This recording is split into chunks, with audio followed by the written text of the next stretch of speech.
Rob me and I'll hunt you down with dogs. You don't have dogs! I'll get some. Where?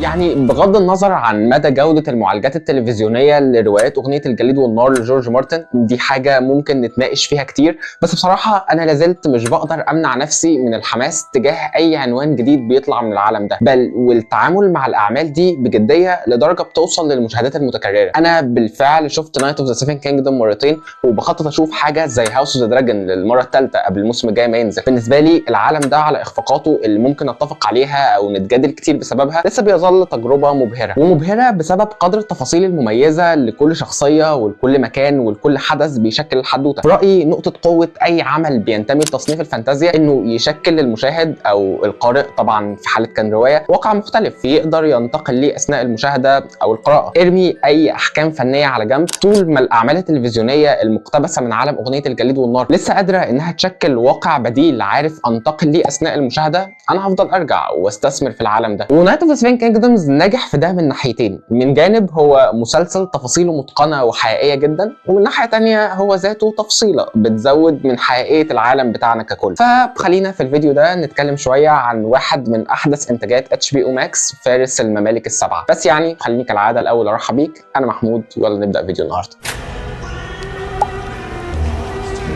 I've seen things you people wouldn't believe.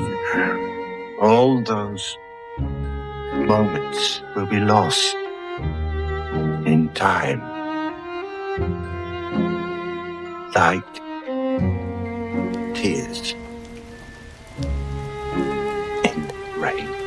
فارس الممالك السبعة هو مسلسل خيالي كوميدي ودراما مكون من 6 حلقات، يعتبر أحدث المنضمين لقائمة الأعمال المقتبسة من روايات جورج مارتن، واللي بتحتوي على جيم اوف ثرونز وهاوس اوف ذا دراجون. أحداثه بتدور تقريبا بعد 60-70 سنة من نهاية قصة هاوس اوف ذا دراجون، وقبل حوالي 90 سنة من بداية مسلسل جيم اوف ثرونز. بيحكي عن دانكن ذا تول، شاب بيطمح إنه يكون فارس، وبالفعل بيشتغل مرافق أو مساعد للسير أورلين اوف بينتري. السير أورلين فارس عجوز وبسيط وبلا شأن، واحداثنا عموما بتنطلق من اللحظه اللي بيموت فيها لما بيدفنوا دانك وبياخد درعه وسيفه وبينطلق لمدينه اشفورد عشان يشارك في احد بطولات الفرسان بغرض تحقيق هدفه في انه يكون فارس. ومع وصوله للمدينه بيقابل هناك ايج، طفل صغير عنيد ومش بيستسلم غير لما دانك يرضى انه يتخذه مساعد ليه او مرافق ليه، عشان ننطلق مع دانك وايج في رحله لمحاوله الفوز بالبطوله وسط تحديات ومصاعب ومفاجآت ما كانوش مخططين ليها. What's your name? Sir Duncan the Tall. Never heard of him. Do you know every knight in the Seven Kingdoms then? The good ones.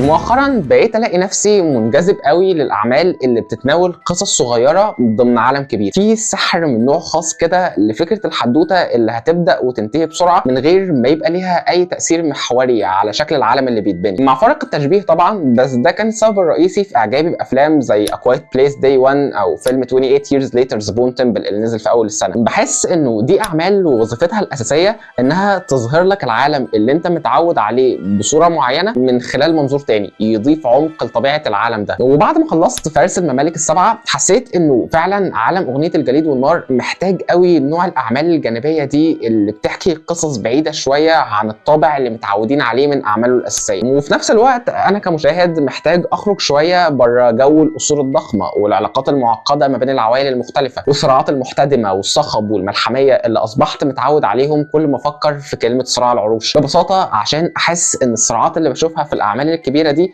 ليها قيمه وتاثير، مش مجرد ومضات بتايد وتطفي وخلاص. وده اللي وفره لي المسلسل. احنا هنا بنعيش مع شاب عادي وبسيط ومن غير اي وزن او تاثير يذكر، بنشوف من خلاله الشكل الحقيقي لقاره ويستروس واسلوب الحياه فيها ومدى تاثرها بالاحداث الضخمه اللي عشناها على مدار السنين في المسلسلات السابقه. هتكلم عن شخصيه دانك قدام، بس قدرت قوي مدى السذاجه اللي الشخصيه دي بتتقدم بيها، حسيته تجسيد بشكل او باخر ليا كمشاهد وانا طالع مشبع بالزخم اللي كنت بشوفه على مدار سنين فاتت، ومره واحده بيصطدم بطبيعه الحياه اللي كل الحروب دي بتقام من اجل الاستحواذ عليها. وده لوحده ساهم بشكل مباشر في تعلقي بالشخصيه من قبل حتى ما تفتح بقها. كنا احنا الاثنين بنتشارك سذاجه المنظور طبعا باختلاف الاسباب.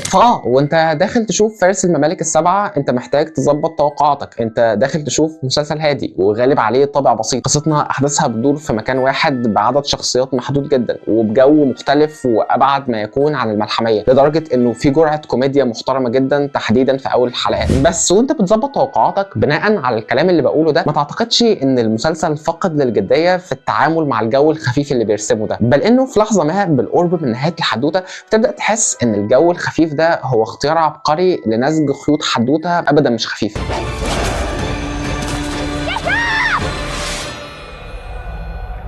فارس الممالك السبعة هو مسلسل بيحكي عن فكرة الاصطدام بقسوة الواقع ومدى صعوبة تحقيق الأحلام وسط بيئة منتشر فيها الفساد والخراب والطبقية. بيرسم مقارنة ما بين المبادئ الشخصية ومدى قابلية تطبيقها والالتزام بيها في الحياة عموما، على عكس معظم الشخصيات في عوالم جورج مارتن اللي دايما بتتسم بالرمادية. شخصية دانكن من البداية بتقدم على إنها شخصية طيبة بشكل بيوصل للسذاجة في أوقات كتير، شخصية بلا أي خبرة تذكر في الحياة، ودايما كان منقاد ورا راجل عجوز بيردد شعارات رنانه عن معنى كلمه فارس. فجاه الراجل العجوز ده بيموت وبيسيب دانك لوحده مع الشعارات اللي علمها له. ومن هنا بيبدا تميز المسلسل لما بيخلق رحله علشان يثقل الشخصيه الساذجه دي، رحله مكونه من مواقف بتحطه في مواجهه مع مبادئه وشعاراته داخل عالم مهيأ علشان يهدم مثاليه شعاراته دي. عالم بيعاني من اثار حرب مش منتهيه من فتره كبيره، وبتسيطر عليه قوه فقدت اهم عامل بيمنحها الافضليه في الحكم، بل وبنشوف بعض الاصوات على مدار الحلقات اللي بتصور ضدهم في الخفاء كمان. ده كله بينتج عنه رحله غنيه جدا بالاسئله عن معاني زي الهويه والشرف والواجب، واللي بسبب الاسئله دي احداث قصتنا بتبدا تحتدم بشكل تدريجي لحد ما تتحول من شكلها الخفيف والكوميدي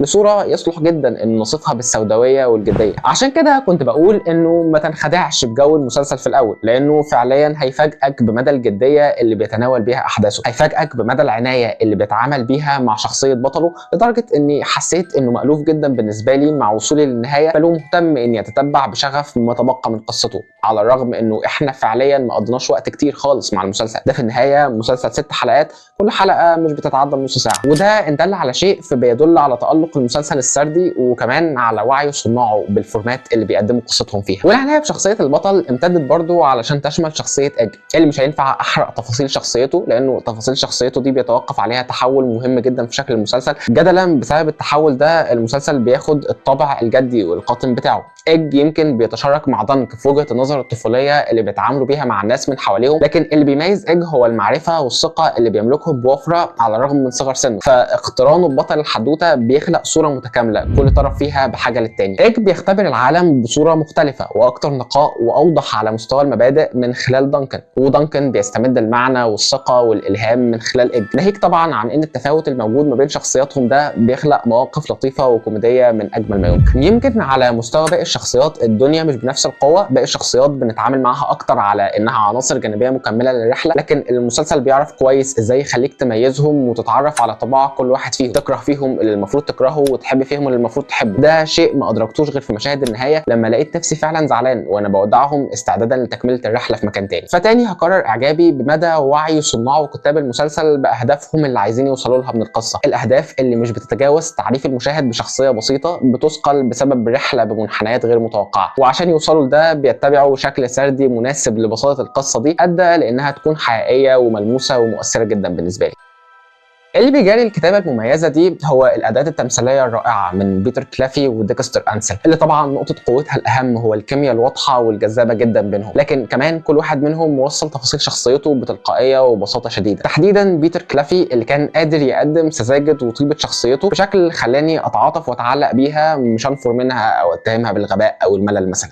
فارس الممالك السبعه قد يكون مختلف شويه في التون عن ملحميه مسلسلات جيم اوف ثرونز وهاوس اوف ذا دراجون، لكن ابدا هو مش فقط الاتقان اللي بيميزهم على مستوى الصنع، في شغل اخراجي رائع في ترجمه مدى بساطه وتواضع الشخصيات على الشاشه. طبعا مفيش اي بهرجه او استعراضات من اي نوع لدرجه انه اسم المسلسل حرفيا بيظهر على شاشه سوداء من غير اي انترو يذكر، لكن من الجهه الثانيه في تالق تام على مستوى الصوره في كسر الحواجز بين المشاهد والشخصيات من خلال تصغير العالم وخلق نوع من انواع الحميميه تجاه تفاصيله. حتى لما الاحداث بتحتدم المسلسل بيفضل انه يحبسك مع بطله ويحسسك بالقرب منه في اكتر اللحظات اللي بيتعرض ليها الم قلما على انه يظهر ملحميه احتدام الحدث نفسه، وده شيء انا بحبه عموما. انا عندي تقدير ضخم للمخرجين اللي مش بيتصفوا بالانانيه وبيبقوا قادرين انهم يفضلوا مخلصين لحدود القصه اللي بيحكوها على انهم يفردوا عضلاتهم ويستعرضوا. في النهايه نايت اوف ذا سيفن كينجدم قد يكون مش بقدر العظمه اللي متعودين عليها من اعمال زي جيم اوف ثرونز وهاوس اوف ذا دراجون، لكنه اكيد مسلسل ممتع ولا يقل عنهم ابدا تميز في منطقته طبعا، وبيأدي دوره بشكل رائع في تقديم عمق لحدود العالم ده بشكل عام. واكيد هو واحد من التجارب اللي انا على يقين اني مش هنساها على الرغم من ميعاد عرضه المبكر في اول السنه. عشان كده تقييمي لمسلسل فارس الممالك السبعه هو 9/10. وبس دي كانت كل حاجه عندي النهارده. لو وصلت لحد هنا شكرا جدا، يا رب تكونوا استمتعتوا. شاركوني برايكم عن المسلسل لو شفتوه.